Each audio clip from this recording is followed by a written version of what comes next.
Let's go ahead and start so we don't get too far off the schedule.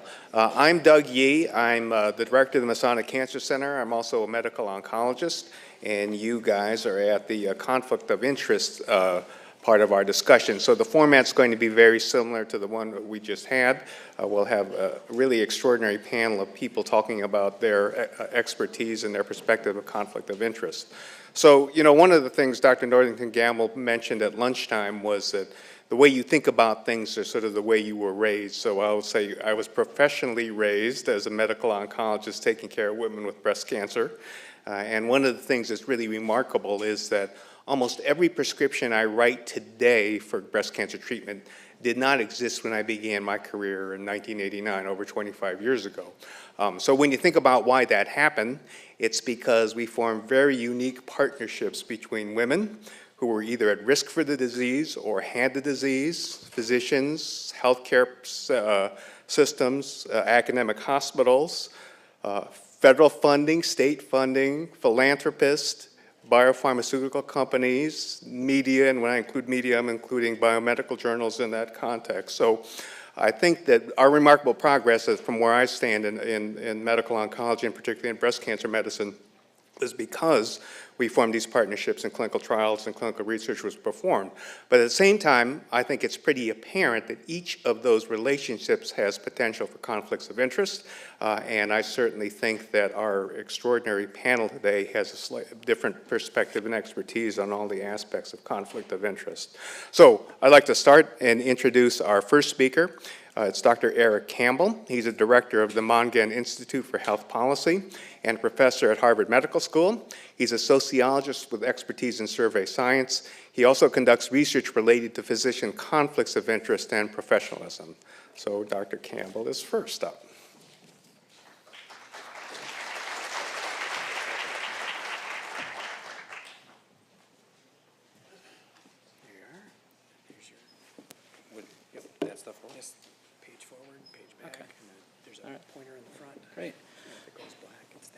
All right. Well, thank you. It's a great honor to be here today. I'd like to begin by saying that I'm a third-generation graduate of the University of Minnesota. I have 3 degrees from the University of Minnesota, and you are my people. You are my people. I'd also like to say that for those of you that are wondering right now, that I realize I look like James Carville. If you don't know who James is, get out your iPhone, look it up. You'll giggle in about 2 minutes, and we'll all go, oh, they finally got it. So I'm here today to talk about kind of conflicts of interest and industry sponsorship. We're really going to talk about relationships, financial relationships that exist with industry. I'd like to begin by saying that I have 2 disclosures. I serve as an expert witness for the United States government on law cases related to the illegal marketing of drugs and medical devices. And I also will not talk about any off-label use of and/or investigational use of drugs in my presentation. I'm glad they got that last one in there. So the work that we're going to talk about today began actually with my PhD dissertation here at the University of Minnesota. My advisors and I came up to talk about what's the nature of industry relationships. We kind of came up with this together. She's sitting in the back of the room, but I won't point her out. But these exchanges are really can occur. They're an exchange of goods and services between academics and industry, and they can really occur at multiple levels and in individuals. So this is just kind of a schematic that kind of outlines the nature of these relationships or these resource exchanges. And they can occur at the individual level, and these can take the form of research grants and contracts. It can take the form of consulting payments to individuals, gifts, pens, mugs, equity ownership, trips, samples, reimbursement, food. All of these things can occur between individuals and industry. It can also take the form of institutional relationships. And these often, as you can see here, take the form of patents, licenses, donations, equipment, program support, and support for even things like buildings. I point these out because it's important to acknowledge that these are just the mechanisms by which these financial transfers occur. I'm not making any claims about whether they're appropriate or they're not appropriate. That's a different issue. You also cannot make assumptions because something comes in as a grant or a contract that it's about research. Many grants and contracts that come into universities are simply about marketing company drugs. So don't make assumptions, but just look at the nature of the relationships. Today they asked me in 10 minutes to summarize everything that is known about the nature, extent, and consequences of academic industry relationships in the life sciences, and to do it in less than 10 minutes and 5 slides. So I prepared some slides. I'm going to have to talk in generalities here. I can't give you a lot of specifics. But these are the kind of basic things I want to talk about. So the first thing I want to talk about the frequency of relationships. And I chose this slide because this is the work that began here at the University of Minnesota with a colleague named David Blumenthal at Harvard Medical School. And it began because we really wanted to understand the nature, extent, and consequences of these relationships. And what you see here, this was from a survey that we published in the journal Health Affairs. We published it, I don't know, probably about 1996 maybe, or 2006 or 2009, I can't remember. But it was about the nature of relationships. We surveyed a random sample, a stratified random sample of researchers in all of the medical schools in the United States. And we asked them about the nature of the relationships, and this is what we found. About 20% have funding for their university-based research from industry. About 31%, almost 32% are paid consultants for industry. 17% serve on scientific advisory boards. 5.9% receive support for their students. Almost a quarter are paid speakers. Very small number are employees of companies. Very few, about 5% are actually on the boards. A few get royalties. But if you take all these together and say, what percent have any financial relationship? The answer is it's more than half of all medical school faculty around the country have some form of financial relationship with industry. And we define industry as companies whose products or services relate to your area of expertise. It's about half. Also, I would urge you to keep in mind that these are likely underestimates because for many of these forms of relationships, we suspect due to social desirability bias, there may actually be some underreporting. So let's assume that this 53% figure is kind of a bottom level estimate. So I've also done some work looking at the nature of industry relationships among IRB members, because after all, IRB members often come from our faculty, they're employees in our institution. We published this article in the journal in JAMA Internal Medicine. Same basic thing, we identified the institutions, we drew a random sample of IRB members, and ask them about the conflicts about their relationships, which, by the way, if any of you ever have a thought of surveying IRB members about their own conflicts of interest, think very carefully. It's a very challenging endeavor. We got a pretty good response rate. And this is what we found. Again, not surprising. So about 20% of all IRB members have funding for research. About 10% are paid consultants. They have meetings and conferences. They're on about 9% are on scientific advisory boards, support for students, speakers, bureaus, and so on. If you add it up, about 30%, 31% of all IRB members have some kind of financial relationship with company whose products and services are related to their area of expertise. So remember, it's 53% of faculty, 30% of IRB members. These relationships also occur at the institutional level, and this is just one slide of data that we published. I think we published this in JAMA. But what we did was we surveyed department chairs about the stuff that they get from companies, basically the stuff their departments get. And here I want to point out that, for example, 19% of clinical departments get unrestricted funds from drug companies for their use. 30% get support for travel and meetings, 36% support for seminars, 37%. There's a whole lot of eating going on. And obviously drug companies don't care if the basic scientists starve. Very concerned about the eating in the clinic, but just to say, the general patterns is that non-basic science departments generally do not have these relationships. These relationships exist pretty much largely at it, and then support for CME is 65%. That's just an example of the nature of the extensiveness of the relationships that occur even at a department's level. And I would go on to say, if you looked at this in terms of stuff that universities in the whole get from industry, virtually every major research university has, if not one, many multiple forms of relationships with the drug industry and the device industry too. So if you take this all together and sum it up, this is kind of an Uber slide. It comes from a whole bunch of places, but this is what you found if you say, all right, what does it look like in terms of the nature of relationships across the board? More than half of faculty researchers have some financial relationship with industry. It's 36% of IRB members, 43% of IRB chairs, 60% of all department chairs, and it's actually 85% of all practicing physicians nationally have some form of relationship with companies. The takeaway I want to suggest is that it is very hard not to recognize that the drug industry has very deep, very extensive financial ties with virtually every major group that is involved in medical education, medical research, and the practice of medicine in the United States. I often go to say these relationships are ubiquitous in academic medicine today.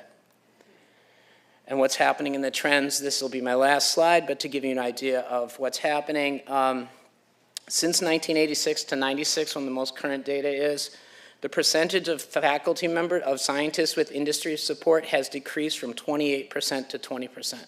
That means a smaller group of people are getting this money. And by the way, they happen to be generally those highest on the food chain. Industry generally doesn't support young scientists. They support the most advanced, most prestigious amount. The median amount of funding from industry in an academic setting is decreased from $99,000 in 1 year to $91.5. Basically, industry, not only is it highly concentrated in a select few, it tends to be very small in amount and short in duration. And among IRB members, we saw no significant decrease in the percentage of IRB members with research support, but we have seen a significant decrease in the percentage of IRB members on speakers bureaus and who are receiving reimbursements to have been almost eliminated since the last time we did this study. And there appears to be, which I didn't present the data, significantly improved reporting of these relationships, and there's absolutely no data on this in terms of trends at the institutional level. To put this in context, as we heard this morning, the funding for research has been decreasing at the NIH. Everybody knows that. It's also been decreasing among foundations. Many academic institutions have tried to turn to industry as a support system to make up the difference. What this data shows you by and large is that won't work for basic scientists. It won't work for junior scientists. It'll be small amount. It'll be short in duration. And so as we kind of think about these relationships going into the future, I think it's important to keep in mind the trends that we've seen, but also to notice that this is, again, a moving target, and it may have changed since we collected this data 5 years ago. And that's it. Thank you.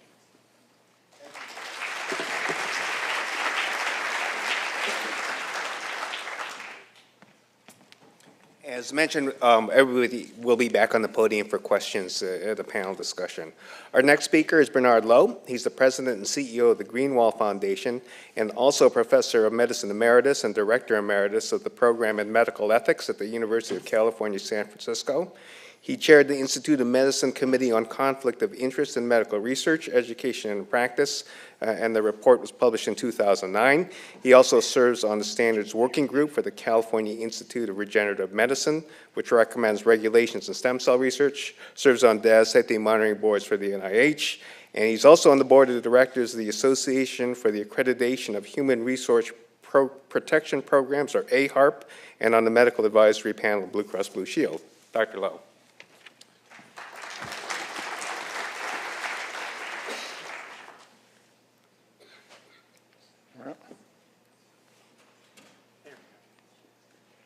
Thanks very much, Doug. I really am honored and delighted to be here. I got to see snow again, which is a big thing for us folks from California.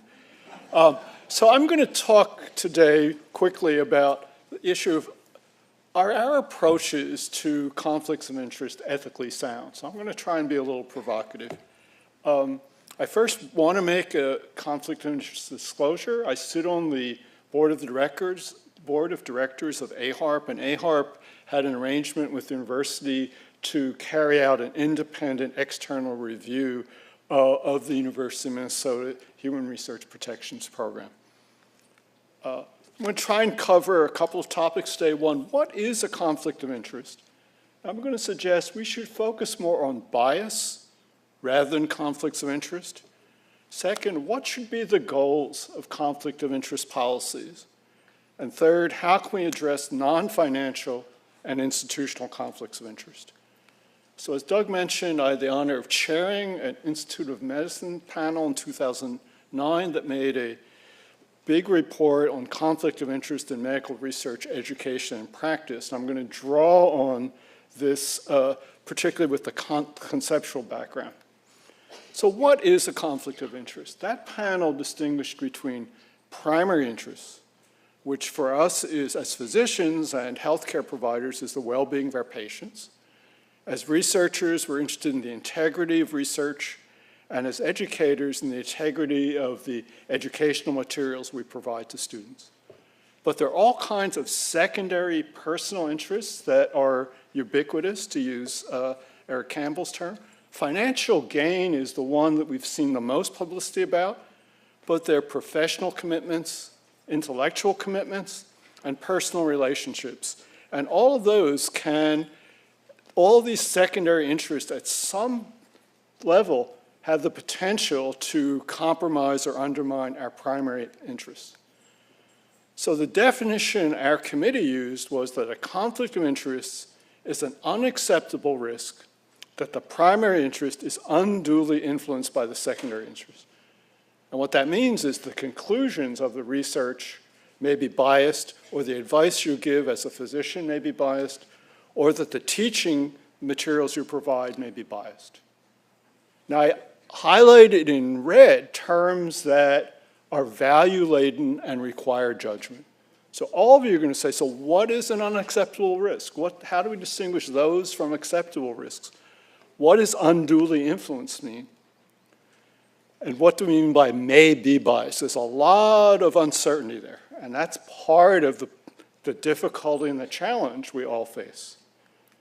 So this is something that is new since that 2009 report, Venn diagram, conflict of interest and bias. There's overlap. How much overlap? We don't have data. The relative size of the two spheres, is bias more common than conflict of interest or vice versa? We don't know that. But our assumptions about that have a lot to have a lot of influence on how we think about conflicts of interest and how we would design policies. One of the themes in my talk is we need better data. There's a lot of passion about conflicts of interest. It's an important issue. But let's try and make that discussion data-driven to the extent we can. So what should be the goals of conflict of interest policies? And I say goals because I think there's several goals. Certainly, we want to identify relationships that raise significant concerns about bias. And significant, again, is that term. What do I mean by that? What do you mean by that? Disclosure of conflicts of interest, our IOM committee argued, is necessary but not sufficient.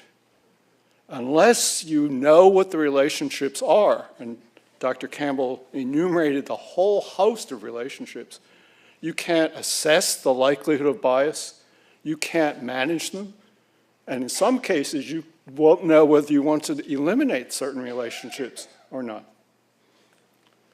Second goal, you don't want to discourage relationships that foster desirable goals of a university. You don't want to undermine your teaching, your clinical care, and your research by eliminating all relationships with industry. I think we'll hear later in the panel that increasingly academia, industry, research collaborations, partnerships, whatever you want to call them, are more frequent, larger, and perhaps necessary to develop new therapies for patients for whom there are now not good therapies. NIH public funding is not going to develop new therapies. C, The third goal is that the benefits of conflicts of interest policies should outweigh the burdens and the risks. So all policies have desirable effects, undesirable effects, and unanticipated adverse effects. Policies on conflict of interest impose costs and effort on both individuals, faculty members, and on institutions. How much should that burden be?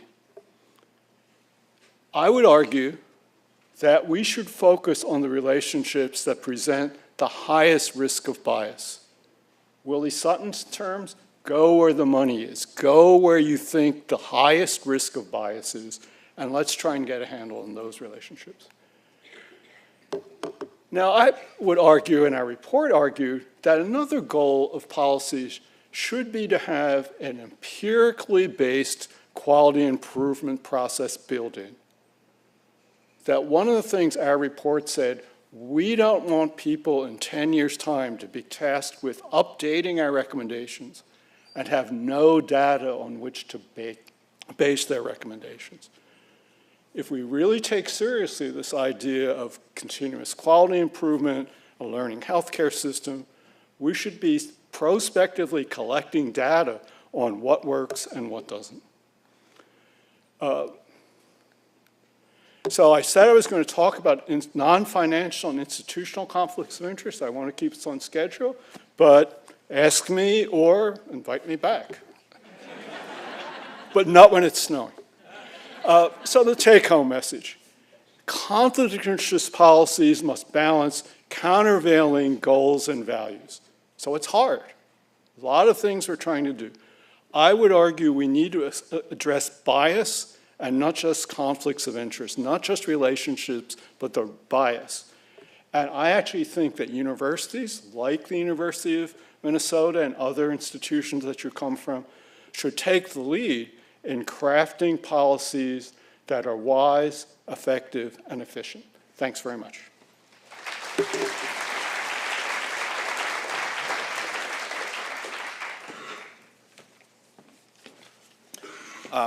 Our next speaker is Thomas Morgan. He is the head of human disease genetics at the Novartis Institute of Biomedical Research within the Division of Biomarker Development, and he serves as a member of Novartis' Ethics Advisory Group. He is cross-trained in clinical epidemiology, family medicine, clinical genetics, and medical biochemical genetics. As a Robert Wood Johnson's clinical scholar at Yale, he received advanced training in clinical epidemiology, healthcare systems and policy, and he continues to serve as a voting member of the IRB at the Vanderbilt University. Thank you. And thank you for the invitation. I appreciate that. I want to appreciate the opportunity to be able to speak. And I have no slides today. And the reason I don't have slides is that if one speaks at a public event with slides, they undergo review. They're going to be reviewed by your company, and they would also be reviewed by the university. And they would, in that way, influence what it is I have to say to you today. But, of course, I am employed by pharma, and so you shouldn't listen to anything I have to say. But wait, if you do that, then you will listen to what I have to say, because it would be the opposite of what I just said. What I want to tell you is why I decided to make the jump to pharma. I was practicing at Vanderbilt Children's Hospital, doing something that I love, taking care of patients. I was successful, publishing, obtaining grant funding, all of those things, serving on the IRB. And the reason I left was I had an existential crisis, which I think happens to most of us in mid-career. And we start thinking about, what Erik Erikson called generativity versus stagnation. Will I plateau? Will I, or will I flourish in some way and do what it was that I set out to do when I was an adolescent and I decided I wanted to become a doctor. You know, I had read existentialist literature like Camus, The Stranger, and I conceptualized medicine as a revolt against the absurdity of human disease. And, you know, I set out about that. And in my career in medicine, I found that there were some absolutely brilliant interventions that I could deploy in clinical practice. And like most doctors, I knew absolutely nothing about pharmacology.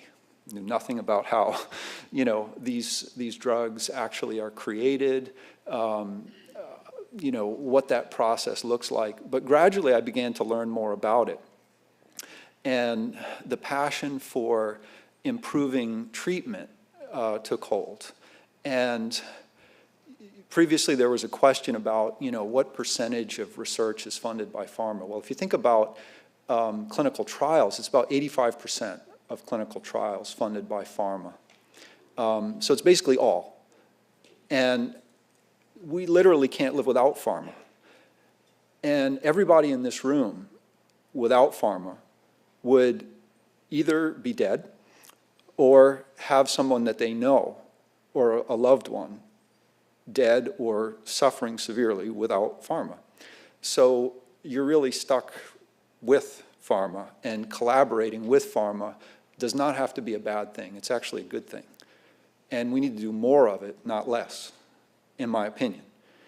And, you know, I speak as sincerely as I can to you that you may feel, if you have negative thoughts about pharma, that I'm misguided, but please don't doubt my sincerity. I really think that this is where the real innovation is happening in medicine.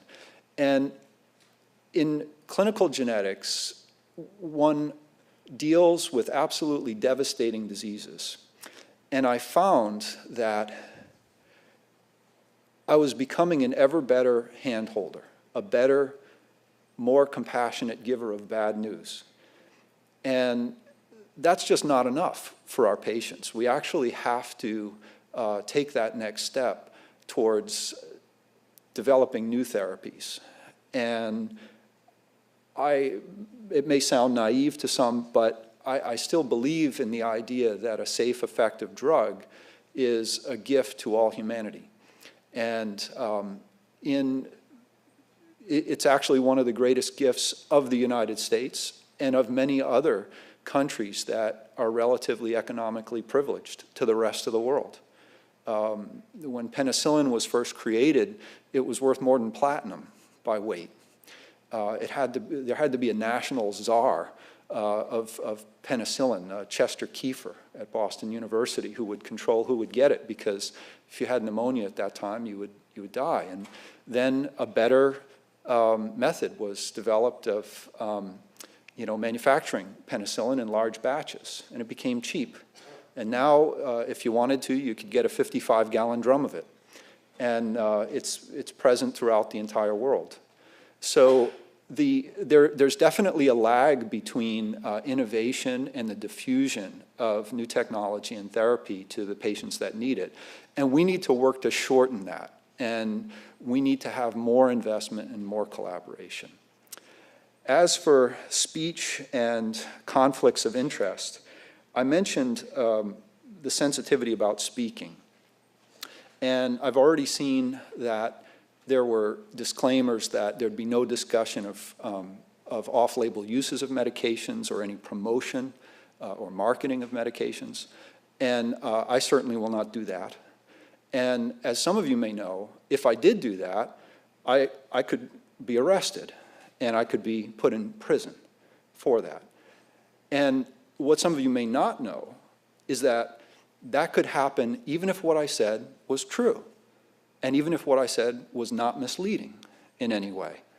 And this has been a subject of recent litigation. A company called Amarin has filed a lawsuit in New York and won, alleging that the FDA was violating their First Amendment right to free speech by doing this. Another man's conviction was overturned, who was a sales representative, who was put in jail, taken away from his family, for speaking something that everybody agreed was true and not misleading.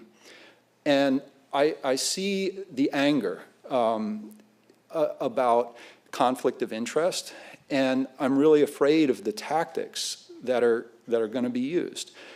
I think that taking doctors, putting up firewalls between doctors and their patients has already happened.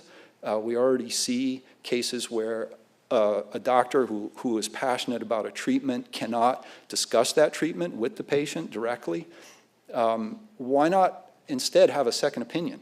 Let the doctor talk to the patient, but let there be a second opinion from a dispassionate person for that patient.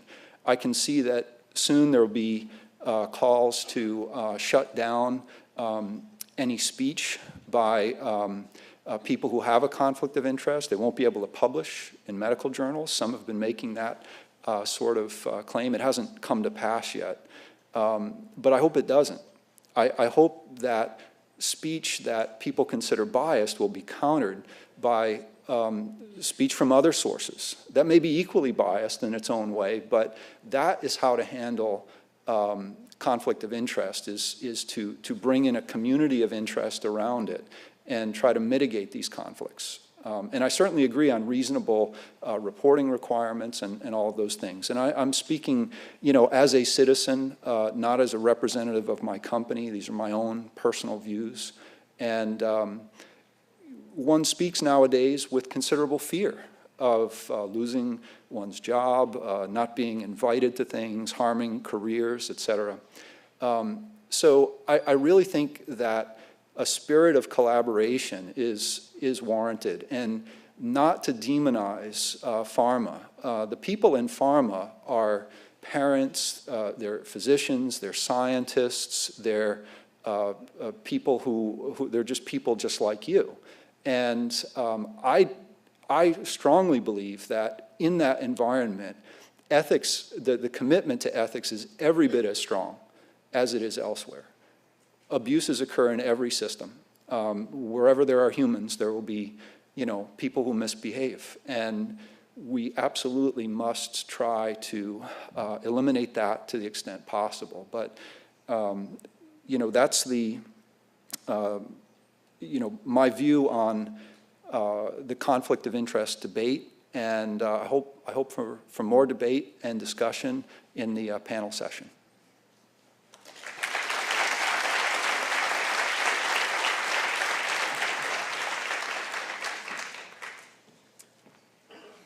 Our next speaker is Paul Haluska. Paul is a medical oncologist and global director of scientific affairs oncology at Merck. That's a relatively recent job for Paul. I've known Paul for the 15 winters he spent at the Mayo Clinic, as Paul puts it, and where he really worked on ovarian cancer and breast cancer, and he helped develop at the Mayo Clinic patient-derived xenograft models known as avatars.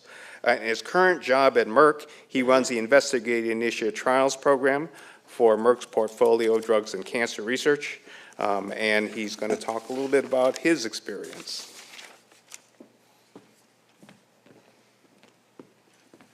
Great, thanks, Doug. I'll try to avoid any Minnesota winter jokes. I think we've had enough at this point. But thanks for having me back, even though it is December. There it is, a joke. So yeah, my disclosure is perhaps a few comments about that. So yes, I am now a Merck employee, and as part of my position, full disclosure, I get stock as part of my job.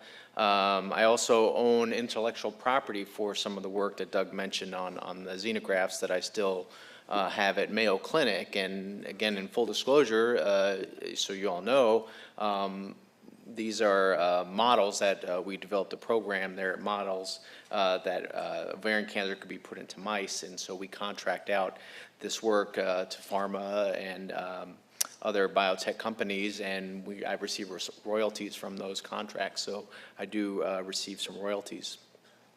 So I think part of why I think Doug brought me out here is I do have sort of a bit of a unique perspective. It sounds very similar to Thomas, though our only difference is I have some slides, I guess. So, but it's a little bit a very similar sort of a perspective, being from academia and now in industry and seeing it from different levels. But even within academia, I feel like I had sort of, you know, a lot of different roles that makes my experiences a bit relevant for some of the discussions today, and I've really enjoyed hearing some of the earlier talks. But I was a principal investigator at Mayo for many clinical trials. I also led the phase 1 program in oncology, co-directed it for some time as well, until my co-director partner, Chuck Ehrlichman, retired. And as a result of that, you know, I had a lot of pharma interactions. You can imagine many pharmaceutical companies would want to do a trial at the Mayo Clinic and get their early drugs in at Mayo. And so I was probably at any point on 10 or 15 different advisory boards.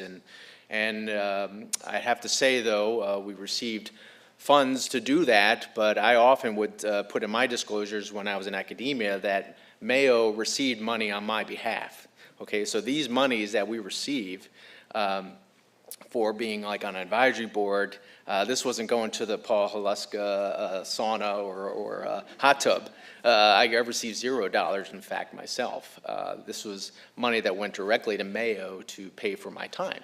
And so that's the reality of an academic medical oncologist is that we are 100% seeing patients all the time. Every day I have to see patients, unless I have a grant that will buy out my time, or that I can go to an advisory board and the sponsor pays for my time. That's the only way I can do activities. And while I was at Mayo, I'd say about 75% of my time was bought back out of the clinic to do research and do advisory activities to help, you know, really develop the agents. I received really no extra money. That's what it really was about. It was more about, you know, I wanted to get these therapies to my patients. I wanted my patients to get the most advanced therapies to give them the hopes for the future.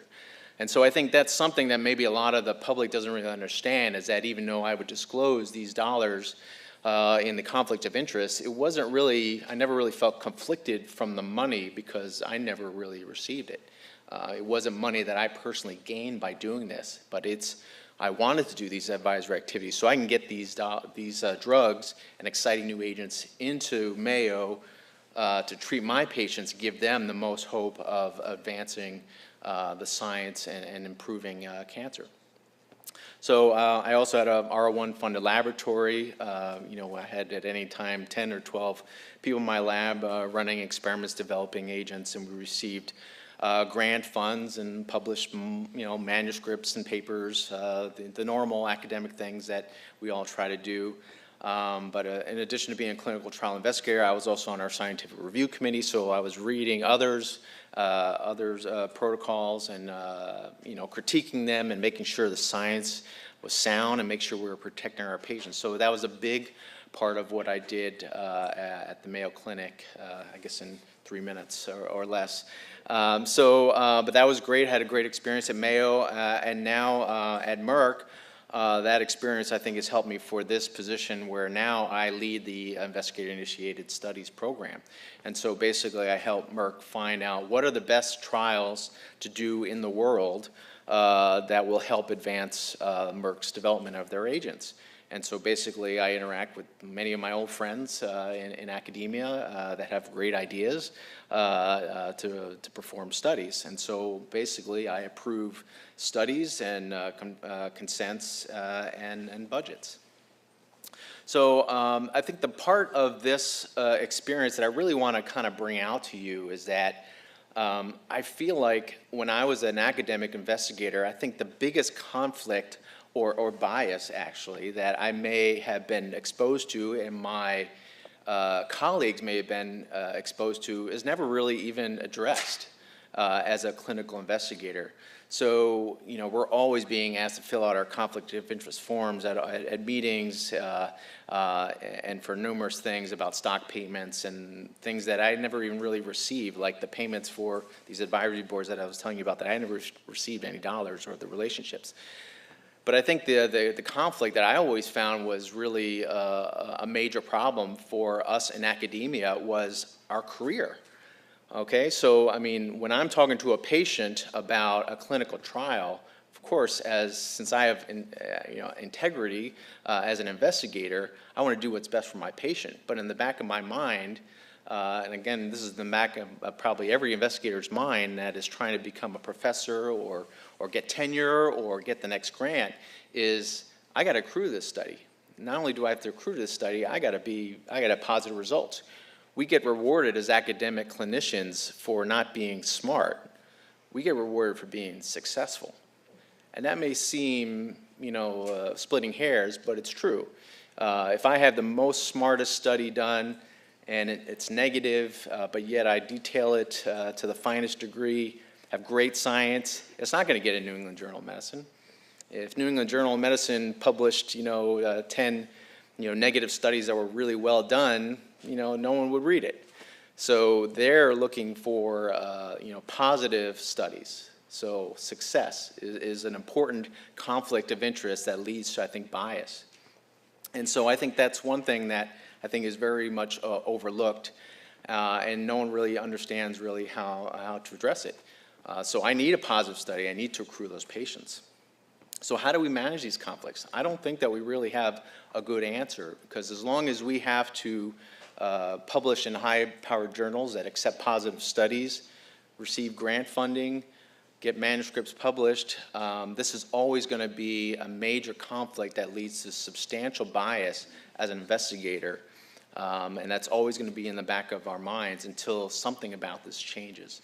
And we could talk a lot about, well, what should we be doing about the journal situation anyway? I mean, it's an archaic method. Everything's online. Everything now is, text and electronic. Do we really even need hardbound journals anymore? So we can certainly talk about that, and I'm sure there'll be varying opinions wide about that as well. But it does create conflict and bias in my mind.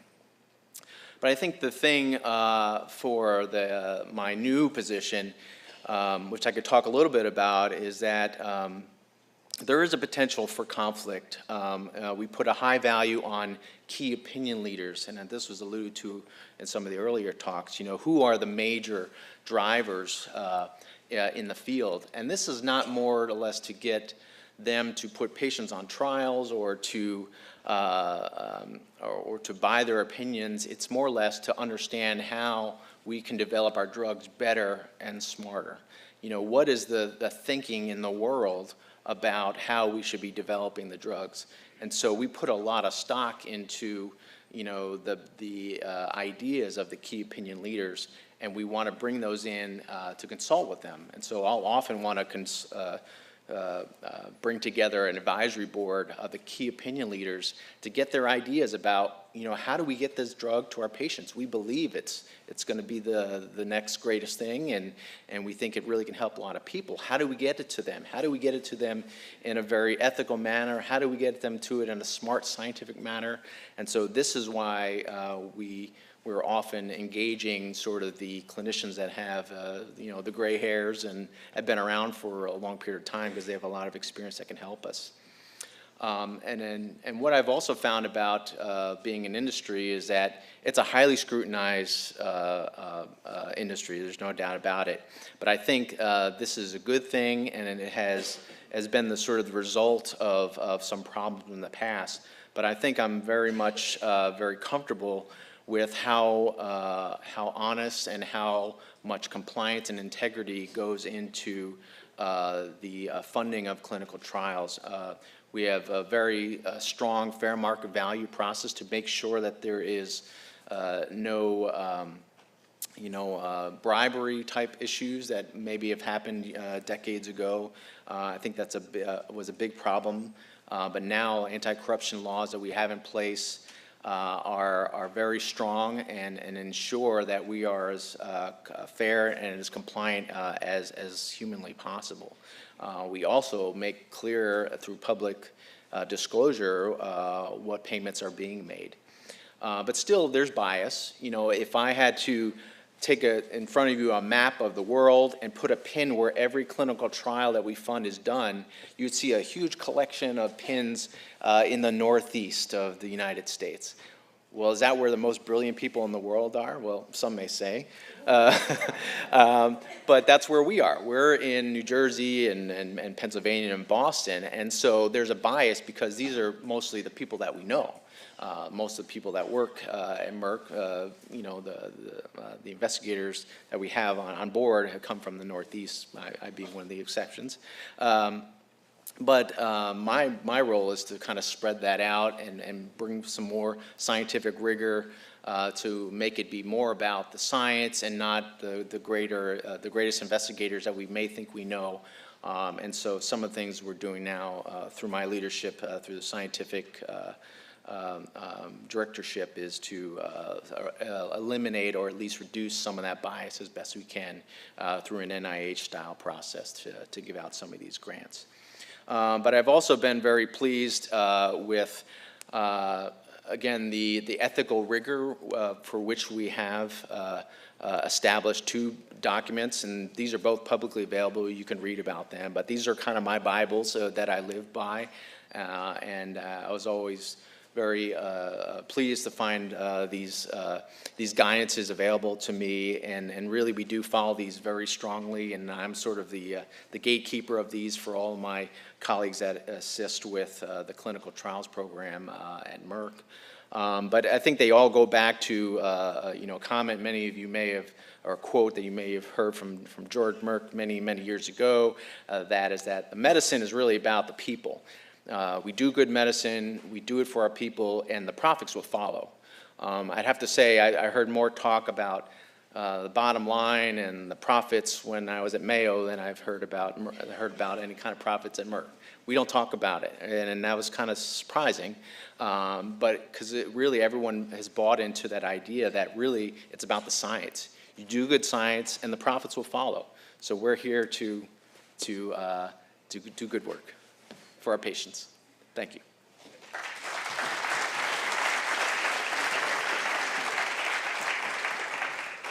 So we've heard a lot of discussions about journals, so let's have Dr. Robert Steinberg come to the podium. He's the editor-at-large and Viewpoints editor at JAMA Internal Medicine. He's a contributing writer for JAMA and professor adjunct of internal medicine at Yale University.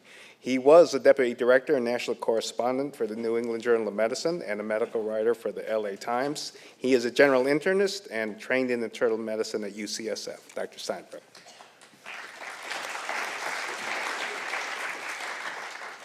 Go forward and go back. Get your laser pointer and that black. Thank you, and I'm very delighted to be part of this excellent conference. So when I was asked to speak, we discussed what I would speak about, and I was asked to speak from the role of a medical journal editor.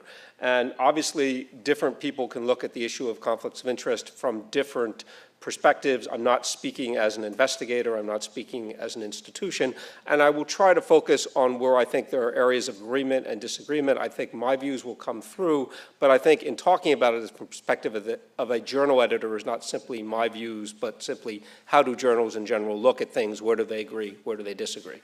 So there are 3 parts here. I'm going to move quickly. But I really think that the first part may be more important than anything else which I'm going to say, which is to understand what we are talking about. Because if you understand what we're talking about, then I think everything else follows, and I'm being too overly simplistic here, but if you don't get the issue, then everything else doesn't make a lot of sense. Bernie already talked about the Institute of Medicine report and what the definition was and the risk that the secondary interest is going to influence the primary interest. Couple of points I want to emphasize. The conflict of interest is the situation. It's the circumstance. It's not a determination as to whether or not there's actual influence by the secondary interest. This is amazingly misunderstood because people somehow feel that they can divine whether or not there is an actual influence. And the fact that most of us can't divine these sorts of things, unless I believe that, is one of the reasons why there are conflict of interest policies. This is an article which was in the New England Journal of Medicine almost a quarter century ago now. It was soon after I started there as a deputy editor. I was not involved with it, by Dennis Thompson, who was at Harvard. And he wrote what we call a sounding board about understanding what it is. And I think this is the key point. The rules do not assume that most physicians or researchers let financial gain influence their judgment. They assume only that it is often difficult, if not impossible, to distinguish cases in which financial gain does have improper influence from those in which it does not. So if we use Dr. Lowe's example of the Venn diagram and that area of bias that you may recall in the middle, can we reliably determine which situations are there in the area of bias and which are not in the area of bias? And that is really what the issue is. Because if we could go into people's minds and know whether things have been influenced or not, then perhaps we could have different policies. To give one other example of this, someone looks at studies which are funded by industry, an academic investigator, and they say, well, it couldn't be biased because these studies either were negative, they didn't show a difference between the new treatment and standard care, or they showed that the new treatment was not beneficial, was harmful. But how do we interpret that? Could it be that actually the new treatment was a little bit better than it looked, but someone was concerned that they would be looking as in industry's camp if it was made to look that way, even if it was a really look better? Or suppose it was a neutral study, it was a negative study, but no benefit, but in fact it was really worse. So this is the problem, that we can't necessarily understand and read people's minds, and that's why we need to have policies, and that's what journals are concerned about. So let me go briefly to what I see as areas of agreement. Journals are important. We can have a separate discussion about the changing role of journals as scientific communication changes. But if you're going to have medical journals, I would argue that they need to be sources of unbiased, independent sources of information, build trust in medicine, trust in the medical literature. I can tell you as a journal editor that one of the most important things is the integrity of the journal. What we publish can't be right 100 out of 100 times. Science changes, people make honest mistakes, et cetera. But we want to try to aim to be as close to that goal as possible. Disclosure. Disclosure is important. Disclosure should be complete. I think pretty much 100 out of 100 medical journals would agree, journal editors rather would agree on the importance of disclosure. I do want to make two secondary points here, which is that a disclosure is a lot more valuable if it's written like other parts of an article so that you can understand what is being disclosed. If you have to Google a company to find out, or something else to understand why something is being disclosed, that's not great. You don't want somebody who's reading a journal article, the text, to have to Google every other paragraph to understand what's trying to be said. So I think it's very important when you do disclose things if you actually explain what you are disclosing. And if journals hold authors to that standard. And the corollary point is disclosure does not mean every single interaction with a company or with a employer over the last 20 years. I think it's important to determine what's relevant to the study, what's not relevant to the study. One can always have the ICMJE, the International Committee of Medical Journal Editors Forum, as the backdrop, which is a uniform way of disclosing information. But I still think that we can err on both directions of under-disclosure and over-disclosure of things which really aren't relevant to the topic. In terms of financial associations, these are topics we could come back to. I will just say that there are all sorts of associations which Eric Campbell gave you that full list, and I'm sort of using language of what's least problematic. If it's bona fide research, particularly if it's bona fide research which goes through usual academic channels, not directly into somebody's salary, and if there's consulting, it has a clear scientific purpose. Those are the sorts of things which are the least problematic. Those are also, parenthetically, I think, the sorts of relationships which are most likely to advance patient care and to advance basic research.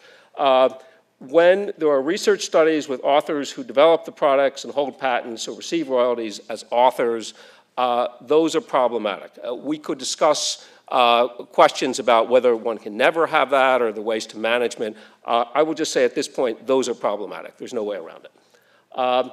Then finally, conflicts of interest, as has been mentioned, they're a potential source of bias, and journal editors have to consider conflicts as they do other sources of bias when evaluating manuscripts, deciding which to publish, and requesting revisions. So now let me go briefly to some areas of controversy. The first, many of you may have seen this. I'm just putting it up here because of the title.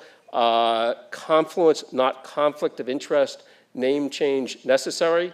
The term itself, the idea is that it's pejorative and we should talk about alignment of interest, not conflict of interest, et cetera. There's a lot of ongoing debate. We're talking about areas of controversy now about this whole issue, and we'll probably come back to that. There are people who deny the importance of what I am speaking about or talking about, or would say that it's been overblown. There are people who feel that there's a zealotry on the side of people who are concerned about this, and then there are people who feel that what we've been doing has maybe not even been enough, and that this has been a difficult course, but we should stay the course. So that's one area. If you sort of think step back a bit of a big sort of philosophical way, is what are we talking about and how important is it really? That's number one. And then there's the particular issue, which is who should write for journals, and does it matter what type of article it is? And I'm going to highlight two areas here very briefly. The first is editorial and review articles, and I won't go through all the history, but the New England Journal of Medicine, 1984, under the late Arnold Relman, established the first conflict of interest policy at a major medical journal. The key was disclosure. That's where it started, and we're still talking about disclosure today. In 1990, Dr. Relman was still the editor. The policy was extended to prohibit authors of editorials and review articles from having any financial interest in a company or its competitor that was discussed in the article. That policy was continued by the two next editors of the New England Journal, Jerry Kassir and Marcia Angel, and then in 2002, under the leadership of the current editor of the New England Journal, it was changed in an important way in 2002. This is still the current policy. Policy only applies to significant financial interest, otherwise comparable language. Meanwhile, the British Medical Journal, as people who follow this may know, did not have such a policy in the past. In 2014, they went in the other direction. So effectively, the British Medical Journal now has the policy which the New England Journal no longer has a decade plus later. Question we can come back to, is it possible to find outstanding authors with the needed expertise and without a conflict of interest? We're talking about editorials, review articles, opinion articles here. We're not talking about every single article a medical journal publishes. I'm not talking about research articles. Reasonable people can disagree about that. And also it's resource intensive. It is often possible to answer that question, yes, but it may take more time than if one is not as concerned about conflicts of interest. Finally, I want to talk about, this is my last slide, I want to talk about the conflicts of medical journals, at least in a general way. Every institution has certain things which affect them as institutions, as entities, as businesses trying to continue and to be successful. It is true that there's competition for authors and for research articles that are likely to be highly cited. Clinical trials, well-done clinical trials on important clinical questions tend to be highly cited. There are also very high levels of scientific evidence. Journals are in the business of publishing manuscripts, not blank pages. They are interested in publishing high-quality randomized trials. Many of them are supported by industry. And many have various relationships, if you read some of the language in the method sections, about how the control and the decisions are sorted out between the authors who are not in industry and the authors who are in industry. So that's one issue. Revenue from the healthcare industry is important. Again, many journals have different business models.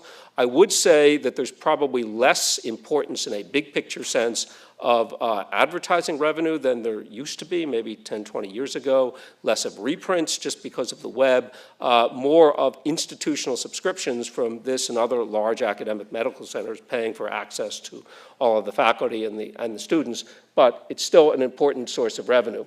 And I'd also say that journal editors Conflict of interest policies are just as important for us as they are for anybody else that we're talking about. And if there were more transparency about the finances of medical journals, I think it would enhance credibility and trust. Thank you.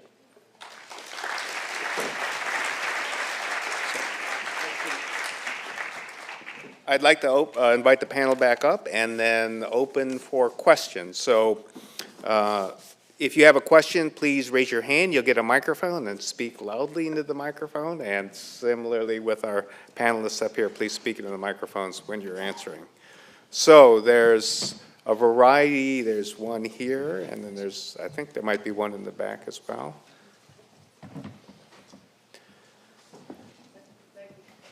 Great. Thanks. Thanks, everybody, for a great panel. Direct my question to Tom Morgan, and then others can pick up on it if they want.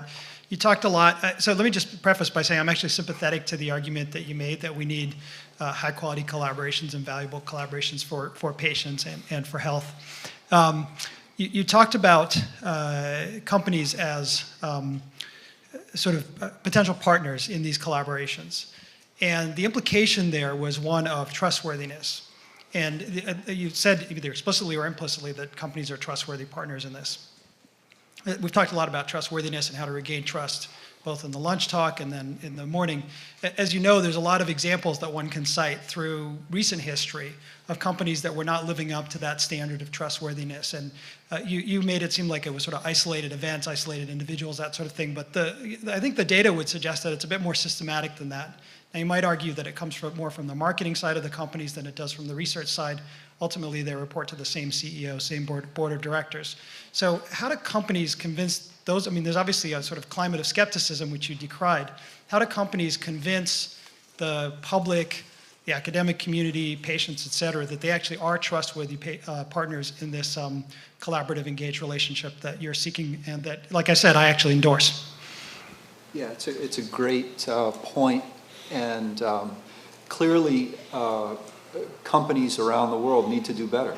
And I would say, though, that academic institutions have a role to play here, because the reason why pharma pays people is because they don't work for free, right? You can't get a clinical trial done without actually paying the investigators and paying the university. And so that explains why the so-called conflict of interest is apparently so pervasive, is that people demand pay for work. And you know, that should continue, and it should increase as far as I'm concerned, because there's much work to be done. But yeah, a zero tolerance policy for anything that smacks of bribery or, you know, anything illegal or you know, must be rooted out. Now, this is certainly not just a pharma issue. I mean, this happens in government, it happens in academia, it happens everywhere. So we all have to be alert to it, and we all have to report it if we see it. Go ahead, Dr. Lowe. Yeah, I'd like to add another comment that's a little bit different. First, I would agree with Steve Jaffe that one of the reasons we're talking about this is that it has real consequences for patients. So that within the past 30, 20 years, there are several examples of widely prescribed drugs, COX-2 inhibitors, like Vioxx, selective serotonin reuptake inhibitors for depression. We heard this morning about how hard it can be to treat depression. Well, there were studies that there were many examples of suppression of negative data, manipulation of clinical trial data to provide favorable results. Now, I want to echo Dr. Morgan's point that on many of these studies, there was a professor at a reputable academic institution who was the principal investigator. And I guess I'm old-fashioned, but I think when you're the principal investigator and first author, you get the glory and you should take the responsibility. And a number of those examples, recurrent, not just isolated. The investigator said, yeah, I was first author, but I really didn't play an active role in designing the study. Someone else did. I didn't really write or revise the manuscript. Someone else did that. And I think that's a failure, not of industry, That's a failure of the academic investigators and the academic institutions that allow those attitudes to continue. So there's a lot of room for improvement by all the stakeholders here.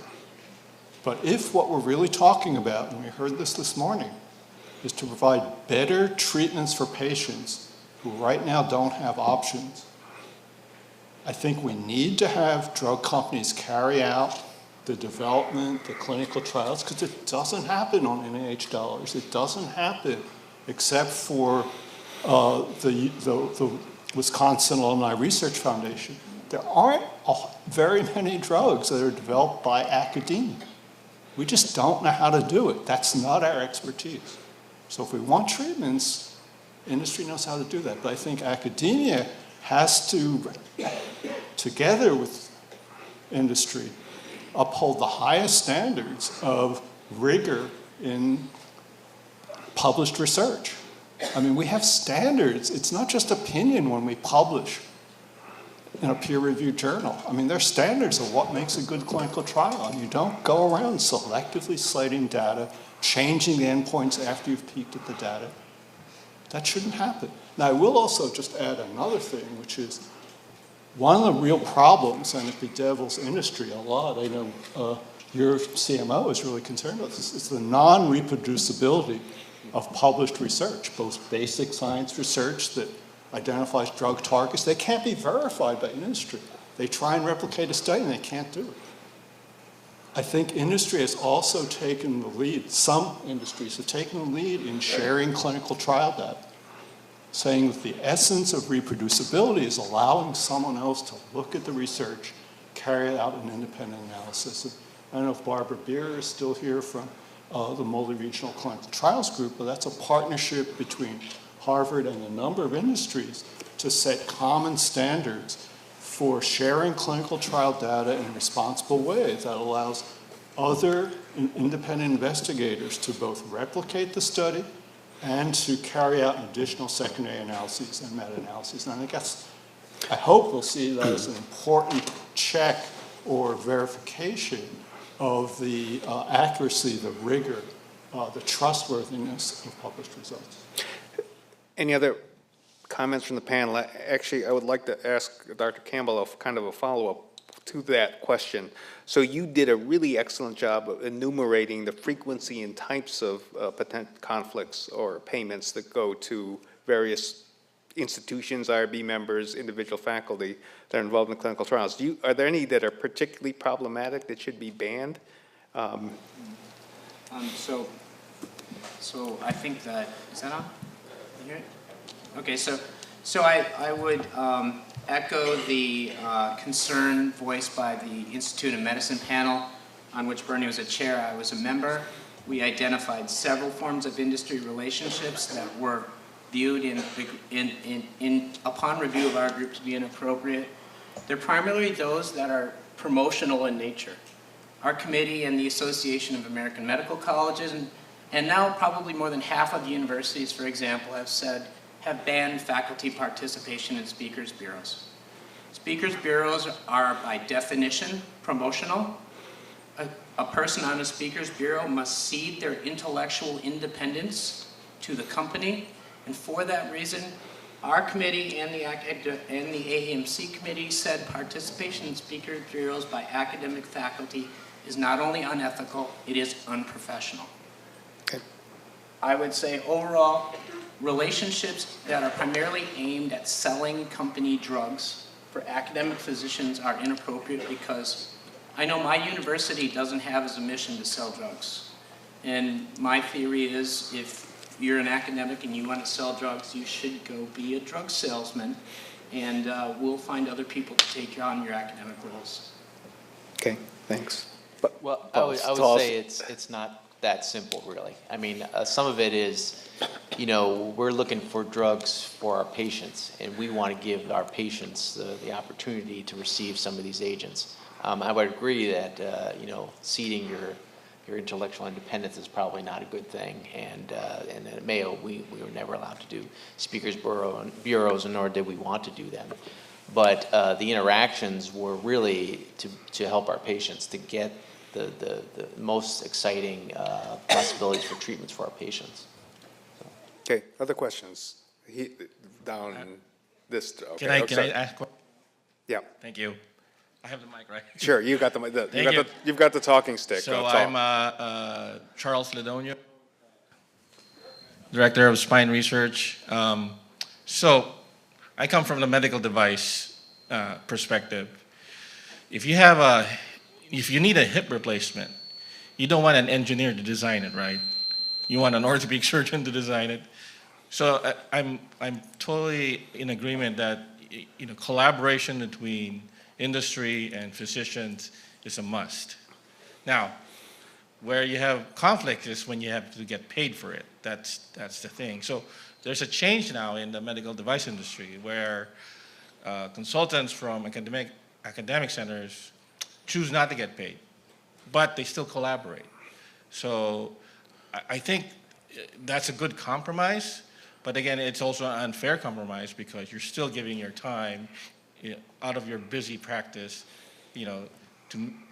to benefit the company to make millions of money, to make millions. So in other words, there should be some point of collaboration or agreement where you don't get paid too much or something like that, or there should be a compromise. Otherwise, the industry itself, you're going to lose innovation. Right now, we're going to, in about 5 years, China is going to, be ahead of us. Israel is probably ahead of us a lot, but we don't know because we're conflicted. So anyway. That's Okay. just to say. But let me finish. So my question is, how do you make the U.S. again the most innovative country again? If you disagree, then tell me as well. Or lead the way. We're still leading the way in medical innovation, but we need to stop looking at profits and looking at more for the betterment of patient care. So with academia going to industry, I think that's a good move because now you have the influence of you both to tell the drug companies, it's not all about the money. It's really all about the science and, making patients better. Thank you. So I would suggest that you attempt to go into a room full of surgeons and tell them that they need to volunteer their time outside of the OR to help a company make money for itself. And my other point is, I think, and it is true, with industry actually, by definition, it is all about the money because at the end of the day, they develop drugs and they sell drugs to make money. That is what they're there for. And there's nothing wrong with that. They're just like any other industry. They're not bad. But you can't say it's not all about the money because it really is all about the money. I'd just like to answer that. I don't see that. If I saw that, I would leave industry. Could be that I'm fortunate in the company that I chose or chose me. But we've got to solve a problem, okay? When a clinical trial is completed and it shows that a drug is safe and effective and an improvement over existing standard of care, that drug doesn't diffuse itself into clinical practice, okay? Not everybody reads the New England Journal of Medicine every week and all the other journals. And while, we're trying to achieve moral perfection in choosing who is going to do this education of the hundreds of thousands of physicians out there, patients are not getting that drug, and they are suffering harm because they're not getting that drug. And so if you have a better solution, then by all means, bring it up. Do you guys want to comment? I mean, I don't know I could say it any better. I think I agree that I feel that we're in this, sure, as a business, but we're helping people. And you can look at it from the other aspect, less people are dying because of some of the things we're bringing forward. Okay, Dr. Loeb. Doug, let me try and say a few things here. First, I think we really have to be clear about what we're trying to say and what we're thinking about. So I think, I'm sorry, I don't remember your name. The questioner raised a very important point about devices versus drugs. So if you talk to people who are inventing things and trying to take them to market, there's a much greater back and forth between the inventor and the device company. Lots of modifications, back and forth, tinkering. Second point, in this society, for better or worse, we reward invention, discovery. Think of all the startup companies that are hoping to get rich on a great idea. So I think there's a fairness issue if we are going to have a patent system, a royalty system, and we do, then it can't be all bad to allow people to get some financial benefit from the mission.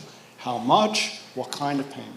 And I think we need to distinguish discovery of devices from the pivotal clinical trials to evaluate devices, from the education, dissemination, marketing. It's hard to separate all those, with a product that really works. And I think there are risks in how you do the pivotal clinical trials. And we saw that in the spine arena with a product called bone morphogenic protein 2 that was used in conjunction with spinal surgery, where the investigators who did some of the early pivotal clinical trials had a clear interest as consultants, as patent holders on the device, being PI of the clinical trial. And I just think when you really believe in the work you're doing, there's a natural human tendency to interpret things in a positive light. Now, sometimes you go beyond that and deliberately manipulate by not counting consecutive cases, by mislabeling adverse events. But there are ways of designing clinical trials that try and increase the likelihood that the results are really valid. And it's not to say you shut out the inventor from doing the trial, but you don't want that person, it seems to me, evaluating subjective endpoints, and you don't want that person controlling the analysis and the drafting and the writing. You can be a co-investigator, but shouldn't necessarily be the first author. So I think there are specific things we can do to try and reduce the likelihood of bias. And it's complicated, it's situation dependent, but I think we really need to do that. And these are not easy questions. Question here. Susan Wolf from Minnesota. I wanted to invite you all to talk about institutional conflicts of interest too. I mean, Paul, for example, mentioned his former institution getting the compensation for some of his external work. It seems to me at this point practically every, maybe literally every research institution has policy on individual conflicts of interest. It seems much rarer to see policy on institutional conflicts. So what institutional conflicts do you all think are problematic? And where do you see good policy emerging? Well, maybe I could just start by clarifying that, I mean, the money that would Mayo and other institutions around the country would receive is to pay for me not being in clinic seeing patients. So it's really a break even, if you will, to compensate for the fact that I'm not there seeing patients bringing in revenue for the institution. So that's kind of the way I saw those payments being made. But I think the bone of contention I always had was that I was always being seen as the one that was receiving those funds, when really I wasn't really receiving any $0 really for it, because I wanted to be part of that board so that I could be part of the developmental plan to make sure that these agents came to Mayo for our patients. But that's, I just wanted to clarify that. But I think it seemed reasonably fair to me. So I think that one of the problems we have is that we have a fundamental problem in the structure in which we finance academic medicine. And that is that we allow our medical schools to create basically an unlimited number of faculty on soft money. And what that means is the medical school, by and large, takes absolutely no responsibility for the salary of that person. And what happens is it creates opportunity in which people become 100% completely dependent on outside revenues to support not only the research but their salaries.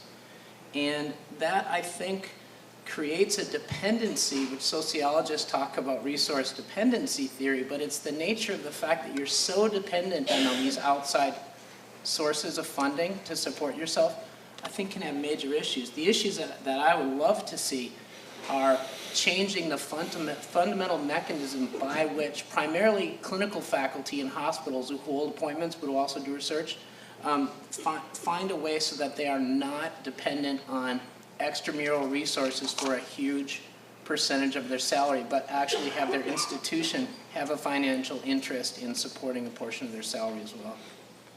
Okay, quick question there, then we'll go there and then there. To Dr. Wagner and then here. Thank you. So what I wanted to ask was, I brought up before that with industry trials, I mean, and what's the investigator's responsibility and the industry's responsibility, and trying to think of, what are the different aspects where bias can be introduced. And one of those for me, as an investigator, might be, patient selection. I could have cherry picking patients to be better or worse, whichever way you want. But one of the things I'm concerned about is that how do we best evaluate the data, especially if you have a larger trial, let's say a 300, 500 patient trial. If I'm submitting to the journal, I don't actually necessarily see every piece of raw data. A statistical analysis is done by the company. Has anyone ever addressed that of how do you have an independent review of that type of analysis? Because as the investigator, I might write up the study, but I can't really say to you, I've looked at every piece of the data. I may have helped clean up the data, ways to evaluate, or to ask questions of the different centers, but I don't actually see all the raw data to be able to say the analysis is done correctly, or I don't even have the expertise to be able to say that the very complex statistical analyses are done correctly, but yet I'm the one writing the study and making the conclusions based on the data given to me. Let me start with a crack at that. There are various ways in which things can be done. I fully appreciate your point that big studies, different people have different expertise. There are issues about are the data have integrity, are they complete to begin with, and then there are issues of the statistical analysis. There are examples where, if there are no academic authors, to put an overly simplistic case, well then, the authors should be the authors. So the standard with journals is that there are, or at least the major journals, is there ought to be some authors who are independent of the company, independent of the sponsor would be the right word, and can take responsibility for the integrity of the analysis. The statistical analysis can be done by people who are also independent of the company, and there will be a contract and things of that sort. It could be done in-house. But there are flavors of this, and obviously if there are people from a company who fulfill authorship criteria, they should be authors. But you get flavors where you have maybe one or two company authors out of 20 or 30, and then you also have flavors where you have 20 out of 20, and as Eric mentioned earlier, everybody also happens to be on the Speakers Bureau. I'm not talking about a particular study. So I think there are ways that you can go in one direction as opposed to the other direction. I think there are models from different places around the country of how one can do this in a way that many people would think that variable has been taken out of the equation. Any other comments or question here? Bill Gleason from Minnesota. Dr. Lowe, I wrote down when you gave your talk, because I found it interesting, a quotation that NIH funding will not lead to new therapies.